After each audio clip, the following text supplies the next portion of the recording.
Hello friends, from today we will start a new playlist of UGC NET.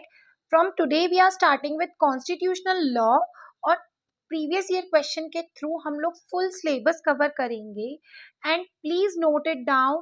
जो भी चीज हम लोग डिस्कस कर रहे हैं शॉर्ट पॉइंट्स उसे नोट डाउन कर लो, एक या दो बार रिवाइज कर लो, इससे आपका फुल सिलेबस भी कवर हो जाएगा. सारे स्पेसिफिक पॉइंट्स बताएंगे, इन डिटेल हम लोग नहीं जाने वाले हैं. सो स्टूडेंट्स, ये क्वेश्चन है जनवरी 2025 का.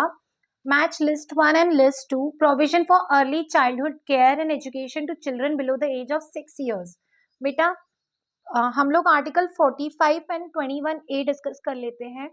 बेटा आर्टिकल 45 प्रोवाइड करता था originally 6 to 14 years of age के कंपल्सरी एजुकेशन का, बट सिंस ये एक डायरेक्टिव प्रिंसिपल है, डीपीएसपी है, तो हम इसे कोर्ट में एनफोर्स नहीं करा सकते थे. इसलिए 86 अमेंडमेंट एक्ट आया 2002 में. ये याद रखना, यूजीसी नेट में इस तरह के क्वेश्चंस आते हैं.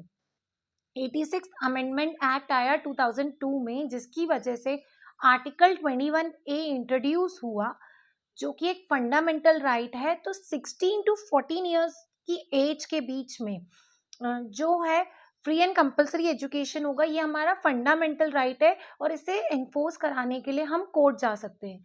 लेकिन वहीं आर्टिकल 45 में जो 6 to 14 ईयर्स की एज का दे रखा था प्रोविजन, अब वो 0 to 6 हो गया है, मतलब बिलो 6 ईयर्स हो गया है.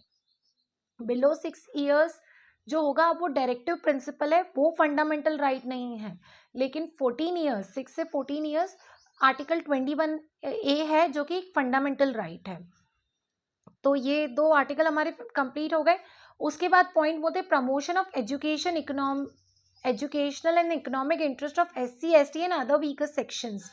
ये जो रिजर्वेशन वाला है, SC ST and other weaker section वाले प्रोविजंस वाला, ये प्रोविजन हमें दे रखा है आर्टिकल 46 में. आर्टिकल 46 के थ्रू रिजर्वेशन मिलती है SC STs and other weaker sections को.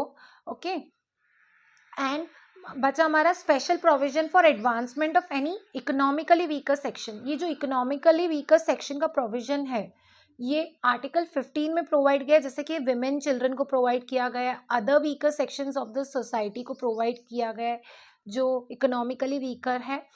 तो आर्टिकल 15 क्लॉज 6 में दे रखा है. तो ये हमारा आंसर बैठता है A का 3, B का 1, C का 2 एंड D का 4. Okay, 3, 1, 2, 4. Okay, so this is our answer.